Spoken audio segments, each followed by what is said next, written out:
agradecemos a Jesús por todo este retiro que está ya casi por terminar.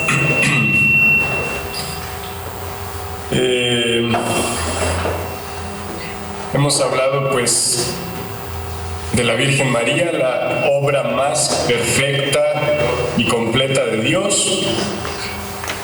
Y ahora en el programa tenemos un tema que dice: papel de Luisa Picarreta en la divina voluntad. Pienso que si Luisa estuviera todavía viva, no estaría muy contenta de que estuviéramos hablando de esto, porque ella no le gustaba para nada aparecer, que para nada fuera ella conocida. ¿Cuántas veces le suplicó a Jesús que, pues primero no escribir y no poner por escrito su intimidad con Jesús, porque era su intimidad? Después, cuando a San Aníbal se le ocurrió la idea, para Luisa demasiado descabellada, de publicar sus escritos, pues Luisa dice: no, pues es que no. Y luego Jesús le dice: no, sí, pues es que sí, porque no son tus escritos, son míos.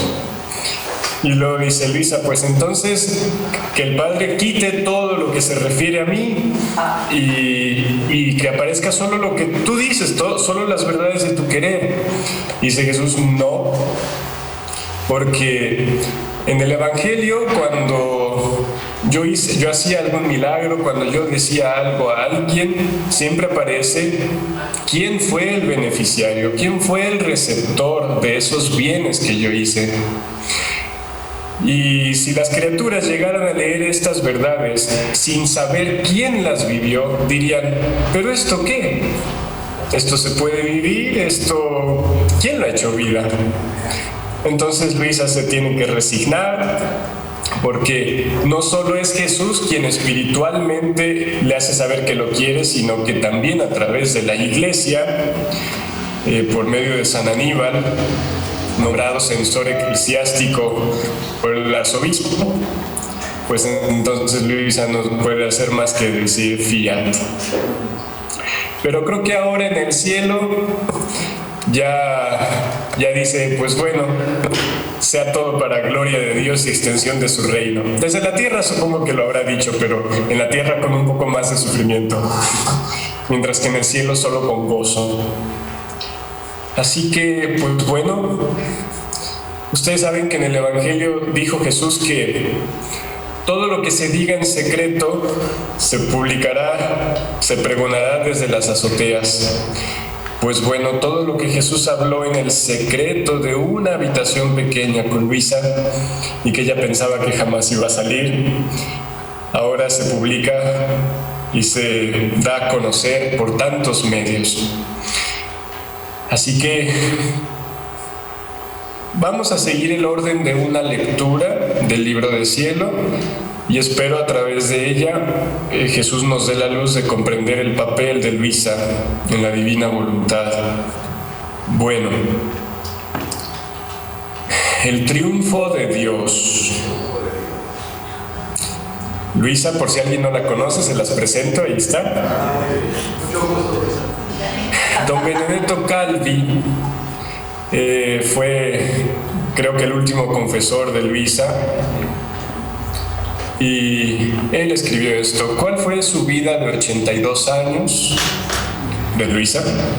De los cuales unos 70 crucificada en su camita, orar, trabajar, sufrir, consolar, aconsejar, instruir, iluminar mentes, calentar corazones, transformar almas.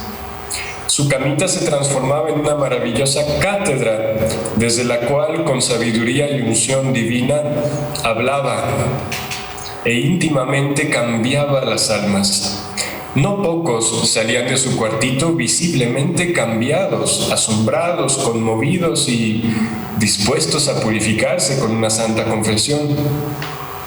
fue nuestro pararrayos para detener los rayos de la potente justicia de Dios, disgustado por ser ultrajado por nuestros pecados. Esto lo escribió don Benedetto, pues después de que Luisa murió.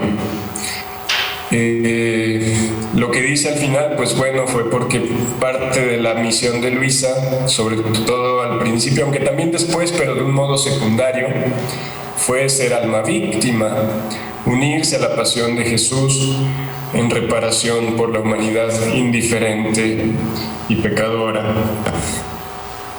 Bueno, pues, Libro de Cielo, título que Jesús le dio a San Aníbal para los escritos de Luisa cuando él se proponía publicarlos.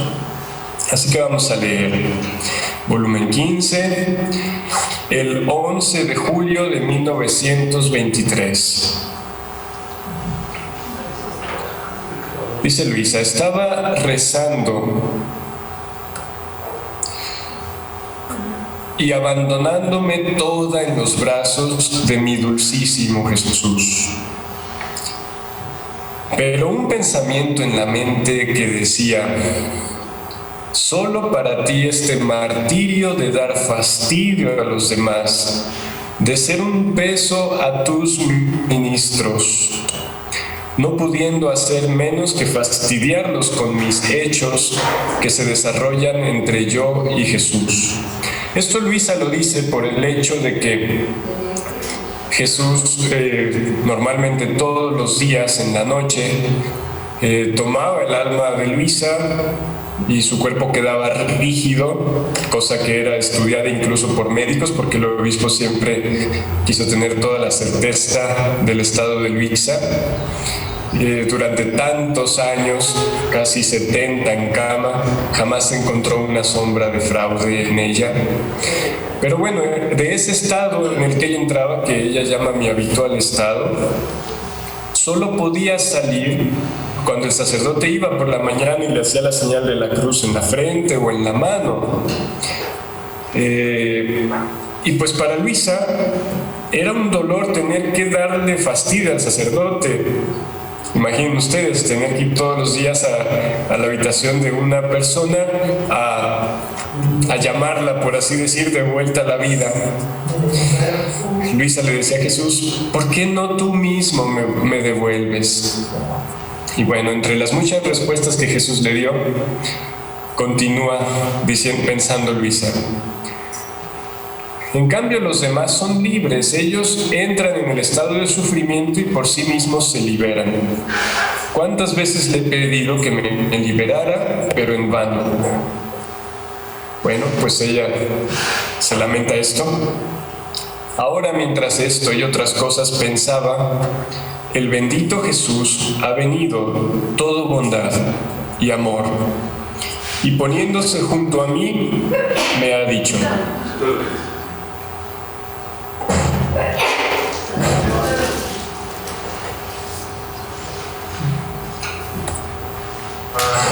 hija mía, por cuanto más grande es la obra que quiero hacer, tanto más es necesario que sea única y singular la criatura que elijo.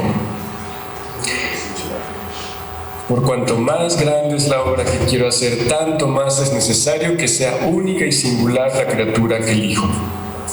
Esos puntos suspensivos es que quité un pedazo donde Jesús le explica toda la particularidad de la Virgen María. O sea, la particularidad de gracias que Dios puso en ella. Omito eso porque todo el retiro ha sido en torno a la Virgen María.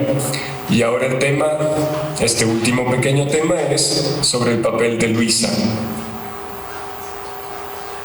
Dice: ahora, hija mía, también tú eres única en mi mente. Perdón, tengo que mover esto porque no veo lo que dice. Dice: también tú eres única en mi mente y serás también única en la historia. Y no habrá ni antes ni después de ti otra criatura a la que le haré tener, como obligado por necesidad, la asistencia de mis ministros.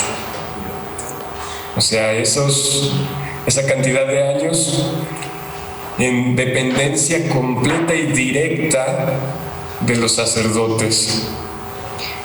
Habiéndote elegido para poner en ti la santidad, los bienes, los efectos, la actitud, entendiendo actitud como la capacidad de obrar de mi suprema voluntad, era conveniente, justo, decoroso para la misma santidad que contiene mi querer, que un ministro mío te asistiera y fuera el primer depositario de los bienes que mi voluntad contiene, y de su regazo hacerlos pasar a todo el cuerpo de la Iglesia.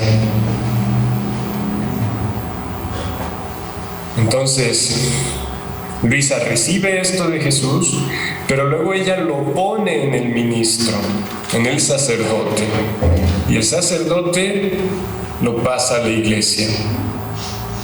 De un modo muy particular cumplió esto San Aníbal. Al ratito leeremos un poquito de él.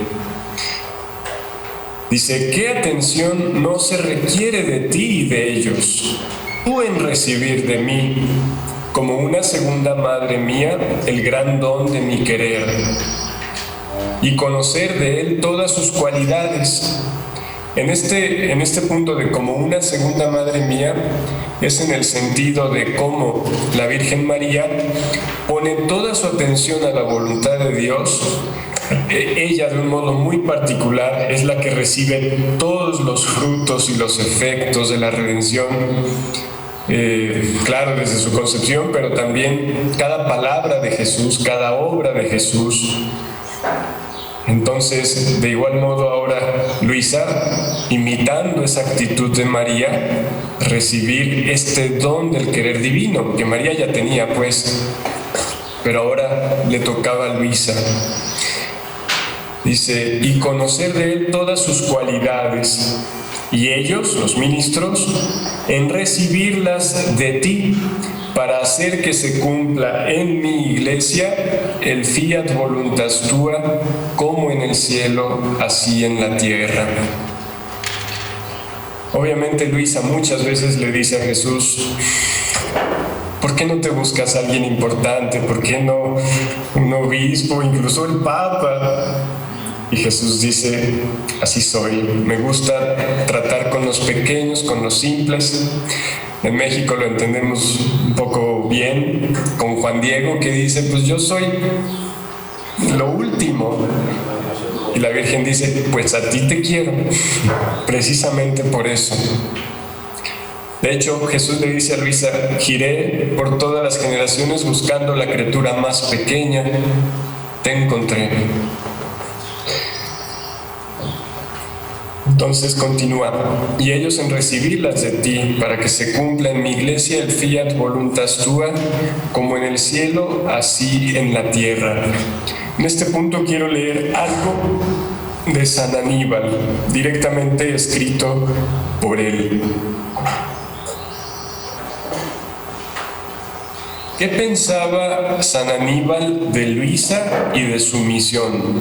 Ustedes deben saber que San Aníbal conoció a Luisa en 1910, más o menos, y estuvo en contacto continuo con ella por 17 años. Fueron los últimos 17 años de la vida de San Aníbal. San Aníbal murió poniendo todo su empeño porque se publicara el libro del cielo. Además, él era un hombre muy conocido, reverenciado por su sabiduría, por su prudencia, fundador de 2 institutos religiosos, o sea, de una congregación de varones, de otra de mujeres. Él había conocido almas místicas de su tiempo, sin embargo, con ninguna tuvo el grado de interés que tuvo en este caso. Y veamos qué pensaba él de esta obra. Dice: esta alma solitaria, refiriéndose a Luisa, esto lo escribió cuando él publicó el libro de las Horas de la Pasión, dice esto: esta alma solitaria es una virgen purísima, toda de Dios, objeto de singular predilección del divino Redentor Jesús. Nuestro Señor, que de siglo en siglo aumenta cada vez más las maravillas de su amor, parece que de esta Virgen, a quien Él llama la más pequeña que haya encontrado sobre la tierra, desprovista de toda instrucción, ha querido formar un instrumento apto. Ojo a la palabra, un instrumento apto, formado por Jesús. No es que Luisa por sí misma lo sea, sino que Jesús lo forma. Un instrumento apto para una misión tan sublime que ninguna otra misión se le podrá comparar. El triunfo de la divina voluntad en el mundo, en conformidad con lo dicho en el Padre Nuestro: fiat voluntas tua sicut in cielo et in terra. Lo escribió el San Aníbal en el 1926. Triunfo de la divina voluntad, o sea, nuestro Redentor ya ha completado la redención, pero la humanidad todavía no deja a Dios reinar en el mundo, reinar en las almas. Y el reino de la divina voluntad es precisamente eso: Dios verdaderamente reinante en las almas. Y San Aníbal aquí nos dice: Luisa, preparada por Jesús, es instrumento para esa misión tan grande que ninguna otra se le puede comparar. El triunfo de la divina voluntad en el mundo. Claro, tengamos siempre presente que la Virgen María es punto y aparte. O sea, claro, la misión de la Virgen María es una cosa también única. Bueno, volvamos a lo que Jesús le decía a Luisa: mi querer. Primero, antes de continuar leyendo, tengamos en cuenta que incluso externamente, Jesús hizo con Luisa cosas que no había sucedido con otras personas. El quitarle la necesidad de comer y que se alimentara solo de Jesús sacramentado, ya lo he hecho con otras almas, pero con ninguna por 63 años, como fue con Luisa. Luego, el hecho de que se le celebrara la misa en su cuarto todos los días con permiso expreso del Vaticano, de la Santa Sede, también es una cosa muy particular. El solo hecho de que el sacerdote tuviera que ir todos los días a despertarla, y eso, pues, o sea, no solo por iniciativa del sacerdote, sino porque también el obispo estaba de acuerdo. O sea, incluso externamente Jesús hizo con Luisa cosas muy particulares. Pero aquí va a hablar de las cosas interiores que ha hecho Jesús con Luisa. Dice entonces: tú no sabes cuánto he debido darte para volverte capaz de deponer en ti mi querer. Te he quitado todo germen de corrupción. Claro, obviamente después del bautismo, obviamente después de la necesidad de los sacramentos. Dice: he purificado en tal modo tu alma, tu misma naturaleza, que ni tú sientes nada por ellos, ni ellos por ti. Porque faltando el germen es como si faltase el fuego a la leña. Y si no te exenté de la culpa original, como hice a mi amada mamá, con quitarte el germen de la corrupción, obré otro prodigio de gracia jamás concedido a ningún otro. Porque no era decoroso para mi voluntad 3 veces santa descender en un alma, tomar posesión de ella y que estuviera aún mínimamente ensombrecida por el más mínimo aliento corrupto. Mi voluntad no se habría adaptado a tomar posesión de ella y comunicarle su actitud si hubiera visto algún germen de corrupción. Como no me habría adaptado yo, verbo del Padre, a ser concebido en el seno de la celestial mamá, si no la hubiera exentado de la culpa de origen.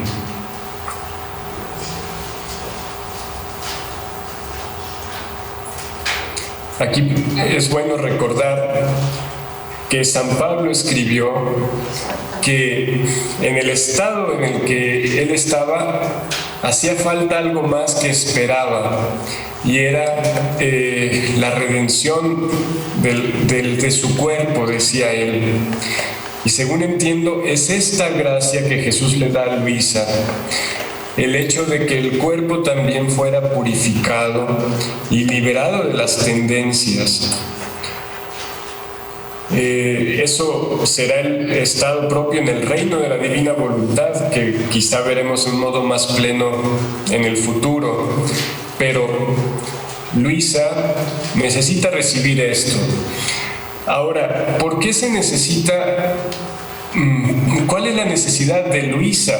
O sea, en esta obra de la divina voluntad, ¿por qué se necesita Luisa? Se necesitaba una alma. No era importante tanto el nombre, pero una de la estirpe común. La Santísima Virgen María es inmaculada, sí, pero el hecho de que la Virgen María sea inmaculada nos la pone muy lejos, por así decirlo. Entonces, para transmitir el don del divino querer obrante, se necesitaba una criatura igual a todos, nacida con pecado original. Así que una de la estirpe común, que con la ayuda de los sacramentos, con todos los bienes de la redención y de la Iglesia, fuera purificada por Jesús. Y ahí Luisa, tan igual a nosotros, pero que Jesús la hace pasar por un proceso de purificación para hacerla, como dice San Aníbal, un instrumento apto para esta misión tan grande. Entonces, Jesús le explica todas estas gracias que le ha dado y nos hace recordar lo que San Pablo escribió en la carta a los Efesios, capítulo 1, versículo 4.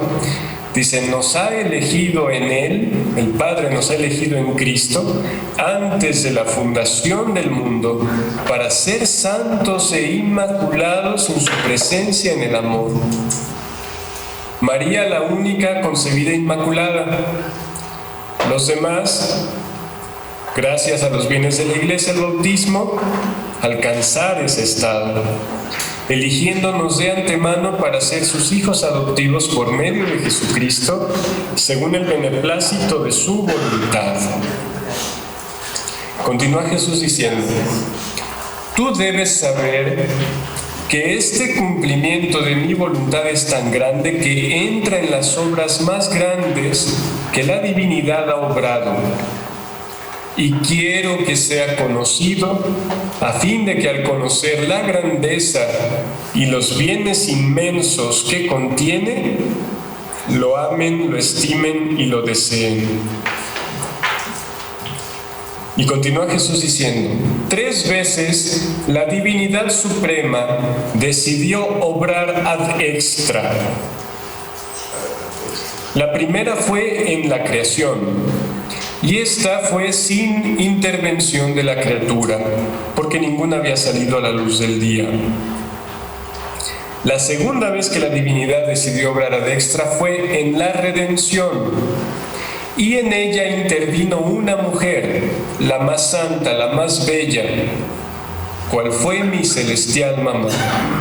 Fue ella el canal y el instrumento del que me serví para cumplir la obra de la redención con la encarnación y el fiat de María. Y la tercera vez que Dios ha decidido obrar ad extra es el cumplimiento, que mi voluntad se haga como en el cielo, de ese modo así en la tierra.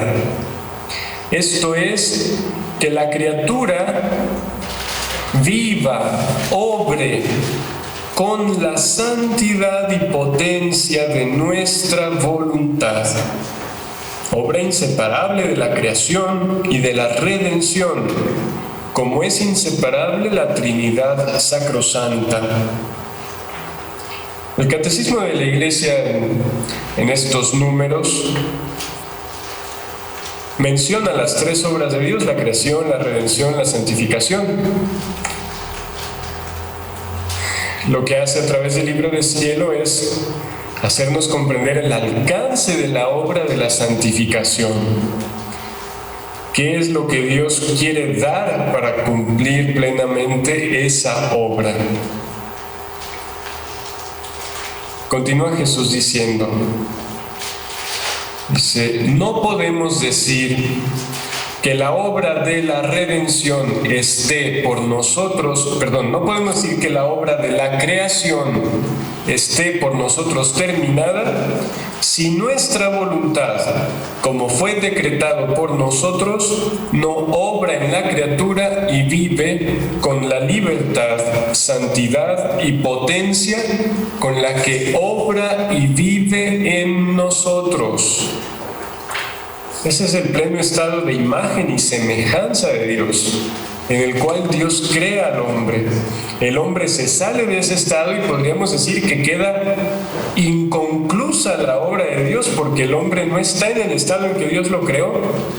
Así que por eso es que Jesús dice, la obra de la creación no está terminada si nuestra voluntad no obra en la criatura como obra en nosotros, porque para eso creamos al hombre. Dice, es más, este es el punto más bello, más culminante, más fúlgido y el sello del cumplimiento de la obra de la creación y de la redención. O sea, este fiat voluntas tua es el cumplimiento de estas obras grandes de Dios, que es la creación y la redención. Estos son decretos divinos y deben tener su pleno cumplimiento. Y para cumplir este decreto, queremos servirnos de otra mujer, la cual eres tú. Cuando Luisa tenía que escribir estas cosas, cómo sufría. Ella prefería no escribir nada de esto, pero San Aníbal le había puesto que si omitía una palabra, era pecado mortal. Así que ella tiene que escribir estrictamente cada palabra que Jesús le dice. Dice, fue la mujer la que incitó la causa por la que el hombre se precipitó en sus desventuras.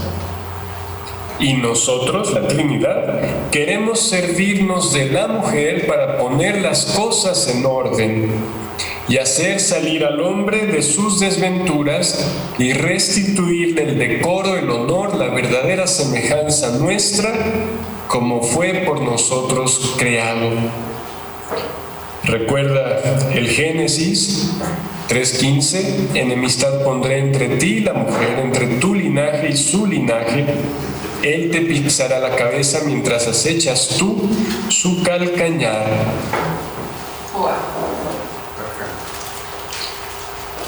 Hay que tener en cuenta que aplastar la cabeza lo hace la Virgen María, sí, pero aquí habla no solo de la mujer sola, sino de ella y su linaje, su prole, sus hijos.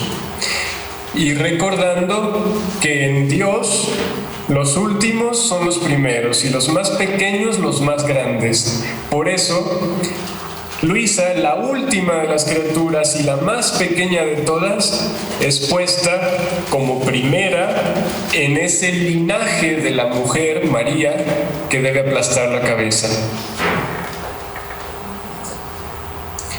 Y continúa Jesús diciendo, debiendo servir el fiat voluntas tua a toda la iglesia, te he confiado a un ministro mío, a fin de que pongas en él todo lo que te manifiesto sobre mi voluntad, los bienes que hay, cómo la criatura debe entrar en ella.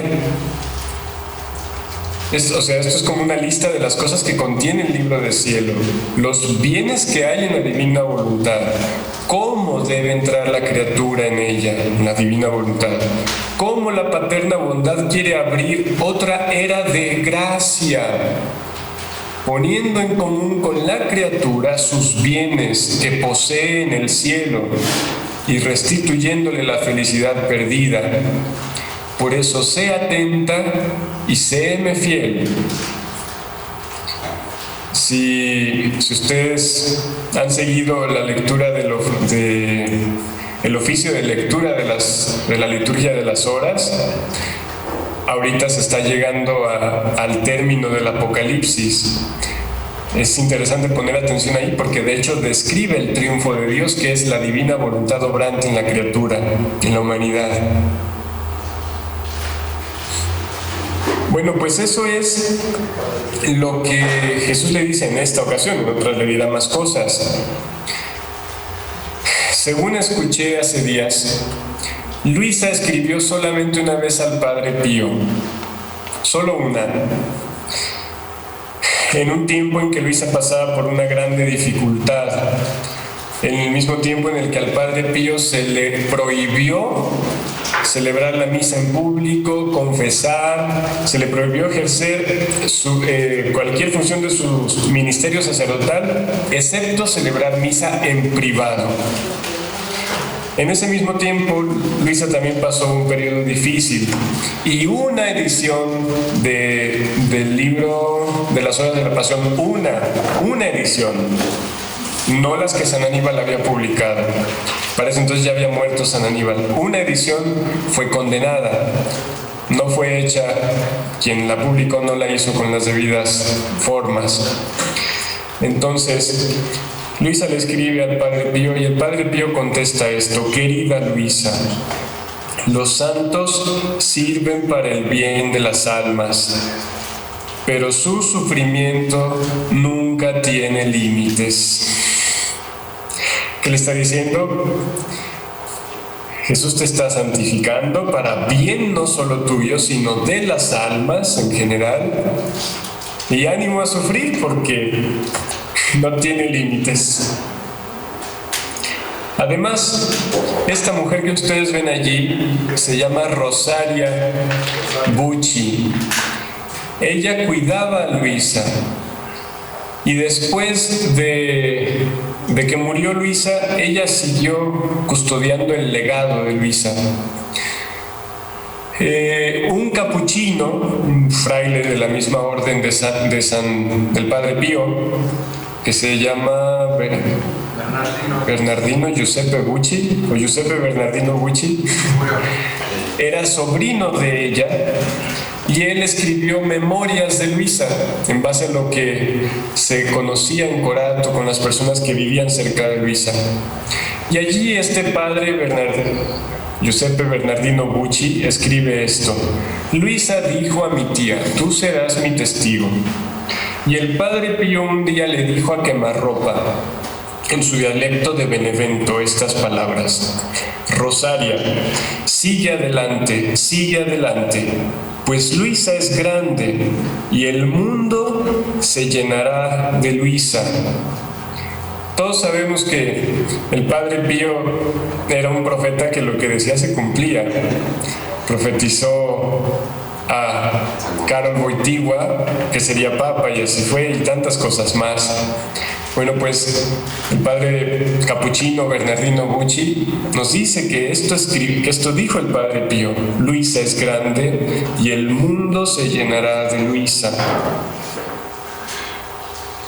También dijo esto el Padre Pío: Luisa no es un hecho humano, sino una obra de Dios. Y de acuerdo a lo que leímos que dijo Jesús, se trata de la tercera obra extra de Dios. Dice el Padre Pío: y Él mismo, Dios, hará que salga a la luz esta obra.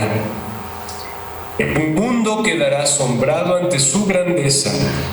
No pasarán muchos años antes de que esto suceda. El nuevo milenio verá la luz de Luisa. Atención a que ¿cuál es el nuevo milenio? ¿Cuándo empezó el nuevo milenio? En el año 2000. Pues es curioso, pero más o menos a partir del año 2000 es que esto de la divina voluntad se extendió de un modo llegando a todos los rincones. Así que incluso en eso vemos cómo estas palabras escritas muchos años atrás y dichas todavía más atrás por el Padre Pío verdaderamente tienen su cumplimiento. Pues bueno, quiero ahora seguir leyendo un poco de lo que San Aníbal escribió sobre Luisa. Dice, ¿qué afirmaba San Aníbal de los escritos de Luisa? Escribió él: volúmenes de sublimes revelaciones que piadosamente creemos, siempre salvo los juicios de la Santa Iglesia, son hechas por nuestro Señor Jesucristo a un alma queridísima hija y discípula suya. Estas revelaciones tienen por finalidad establecer en la tierra el triunfo completo del reino de la divina voluntad. La parte del volumen 11 en delante encierra toda la finalidad para la cual nuestro Señor Jesucristo quiso elegirse un alma como instrumento en su mano omnipotente. Quiso plasmarla a su modo y hacer de ella un medio para manifestar al mundo una doctrina toda nueva, a fin de ilustrar lo que quiere decir divina voluntad y preparar así el gran triunfo del tercer fiat sobre la tierra. Tengamos en cuenta que quien dijo esto es un santo canonizado por Juan Pablo II. Dice, las revelaciones que llenan volúmenes manuscritos de la autora de las Horas de la Pasión sobre el tema de la voluntad de Dios tienen el sello de una instrucción toda nueva y celestial, y siempre en el modo más fácil y persuasivo. Y luego dice San Aníbal, a las tres partes de uniformidad, conformidad y transformación en la voluntad de Dios, o sea, como tres niveles en el proceso de unión con Dios, esta nueva doctrina agrega una cuarta cualidad en la cual todo resume, que concentra todo, no expresada hasta ahora por ningún escritor, pero que resuena en cierto modo en los libros santos, especialmente en el salmista y en el apóstol de los gentiles. ¿Y qué es esa novedad? Es obrar en todo en la divina voluntad. Y dice San Aníbal, esta fórmula al principio a muchos, es más, podríamos decir que a todos, les ha parecido un poco poco comprensible. Sin embargo, algo debería comprenderse a primera vista si se considera la preposición en, la cual abre el campo a grandes significados.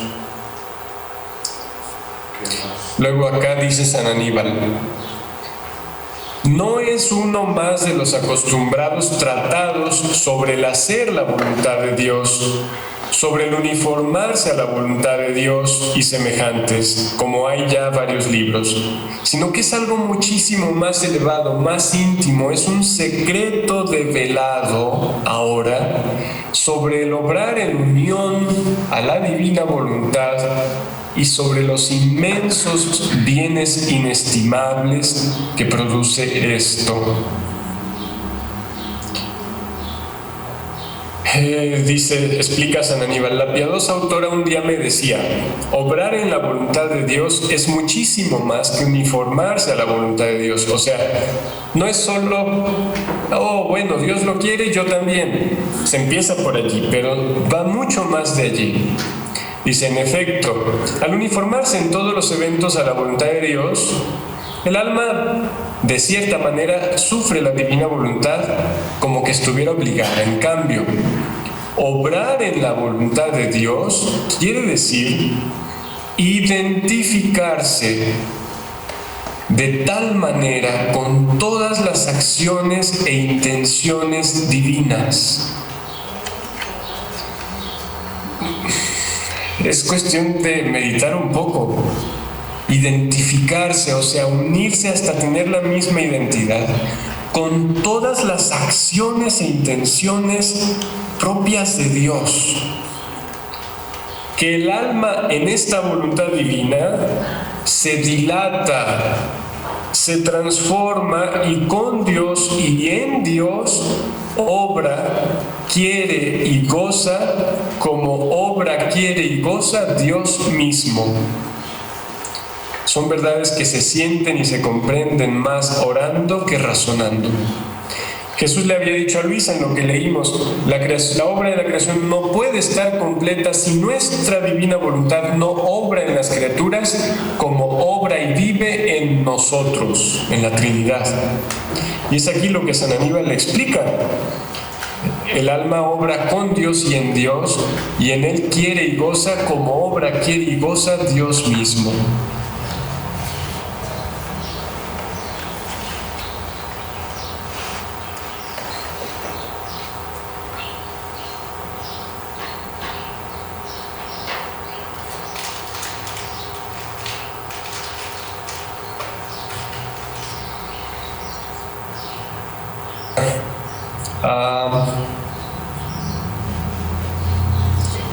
Esto es algo curioso. San Aníbal, ya próximo a morir, de hecho murió en el 27, en 1927, le dice esto a Luisa en una carta. Sus cartas pues están guardadas como parte del archivo de beatificación y canonización de San Aníbal. Le dice a Luisa: debes saber que yo no me ocupo ya casi de otras cosas, de mis institutos que él había fundado, desde que me he dedicado todo para la gran obra de la divina voluntad. Hablo de esta con personas espirituales, me entretengo sobre este tema con cuantos más puedo, le hago propaganda cuanto más me es posible, aún en mis institutos. Pues bueno,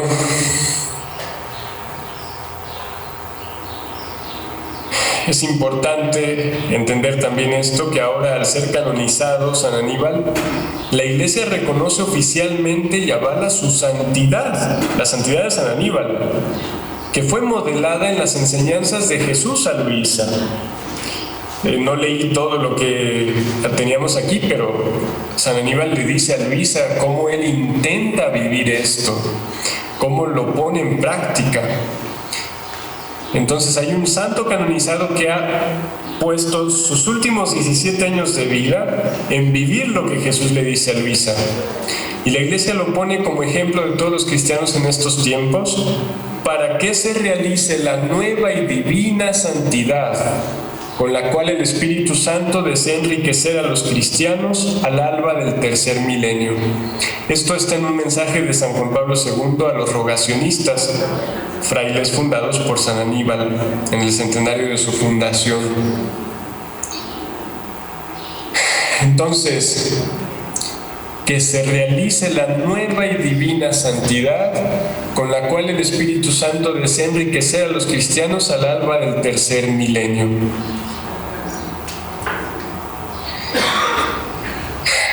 Lo importante no es Luisa en sí misma, no, nunca, sino la misión que Jesús ha querido llevar a cabo a través suyo. Misión que San Aníbal nos atestigua que es verdadera y que además es la más importante, que no se le puede comparar otra. La misión de Luisa es ser la primer criatura con pecado original en vivir en la divina voluntad como se vivía antes del pecado original, por ese proceso de purificación que Jesús hace en ella. Y siendo así, es la primera en transmitir a nosotros esta vida en el divino querer. Su misión es recibir lo de Jesús, recibir lo que Jesús y María formaron en su vida en la tierra, y como una hermanita nuestra, hacérnoslo conocer y poco a poco comprender y vivir.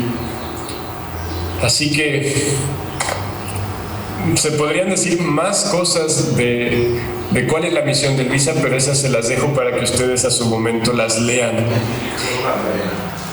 Y como he estado diciendo, la finalidad no es conocer a Luisa, sino es ver qué puede y qué quiere hacer Dios en un alma que se deja dominar por entero por la divina voluntad. Y en lo que leímos ahorita, Juan Pablo II explicaba esta santidad de San Aníbal, su modo de orar y de vivir, tiene por finalidad que se cumpla esa nueva y divina santidad que Dios quiere dar a la Iglesia en el alba del tercer milenio. Así que hagamos vida. Jesús los ha llamado a conocer esto. Si Jesús no hubiera querido que ustedes conocieran esto, los hubiera mandado a la tierra hace algunos miles de años. Pero los mandó ahorita. Y luego, noticia. Cuando Jesús quiere que alguien lo viva, se lo hace conocer. Y además Jesús se los hará experimentar, no solo a ustedes, a todos. Ese deseo que Él tiene de que vivamos en su voluntad, como se lo ha enseñado a la sierva de Dios. Pues bueno, también la Virgen María, en todas las lecturas, ella dice: todo esto que hago conocer de qué ha hecho Dios en mí, es para que las almas se dispongan a recibir estos bienes inmensos que Dios ha obrado en mí y que yo como madre quiero dar a mis hijos. Así que Luisa es la depositaria de esta obra, de este conocimiento y de esta vida. Un trabajo que ella cumplió a fuerza de mucho dolor, de mucho sacrificio y de mucho amor. Así que cuando nosotros leemos el libro del cielo, en verdad estamos de frente a el alma destilada en el sufrimiento de Luisa, en la cual Jesús ha puesto el don de su divina voluntad para nosotros. Tenemos todas las herramientas ya. Con la Iglesia tenemos todos los sacramentos, todos los bienes de la redención. Y esos bienes que Jesús contenía en su vida, referentes al reino de la divina voluntad, nos los hace conocer a través de Luisa. Así que podemos vivirlo ya, si lo queremos, porque ya, aunque sea un poco, lo conocemos. Solo falta que le digamos a Jesús: sí, Jesús, sí quiero. ¿Tú lo quieres? Yo también. Pues bueno, demos gloria al Padre y al Hijo y al Espíritu Santo, como era en el principio, ahora y siempre, por los siglos de los siglos. Amén.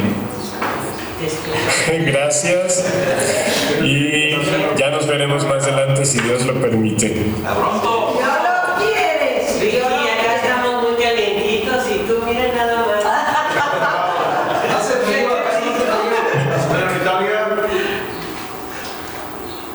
No sé bien todo lo que dicen, pero gracias.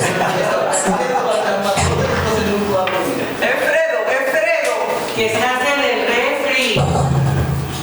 Dicen que estás en el refri. No está tan frío.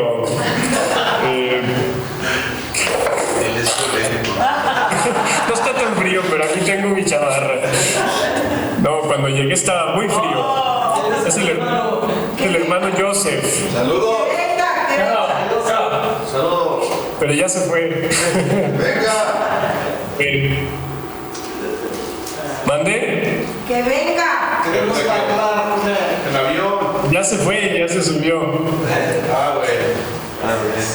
Les quedé pendiente de enseñarles un padre, pero no pasó ninguno. I'm sorry. Muy bien. Dios.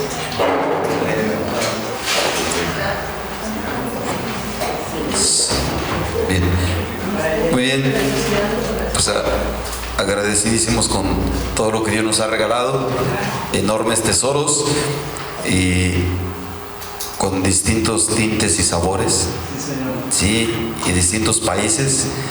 Y pues esta es una riqueza enorme que nuestro Señor nos la entrega, no para que la guardemos en el baúl, para que entonces ahora la difundamos, o sea, seguir asimilándolo para irlo compartiendo.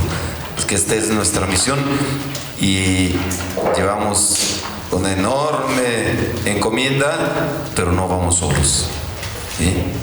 Dios nuestro Señor va con nosotros y también nuestra Madre Santísima. Nos ha dado a ella y al fruto de ella. Así es de que ahí vamos. Y pues entonces ahora, desde aquí, como lo hemos estado haciendo, bendecimos los alimentos y también les comparto la bendición encerrándolos en el corazón de nuestro Señor Jesucristo y de nuestra Madre Santísima. De nuestra Madre Santísima para que lleve el corazón de nuestro Señor Jesucristo. Primero bendecimos los alimentos y luego los de la bendición. ¿Sí? Bendícenos, bendícenos y bendice lo que vamos a comer, Señor. Bendícenos, bendícenos y bendice lo que vamos a comer. Todos queremos que te quedes con nosotros hoy, no solo ahora, sino siempre, Señor. Todos queremos que te quedes con nosotros hoy, no solo ahora, sino siempre, Señor. Bendícenos, bendícenos y bendice lo que vamos a comer, Señor.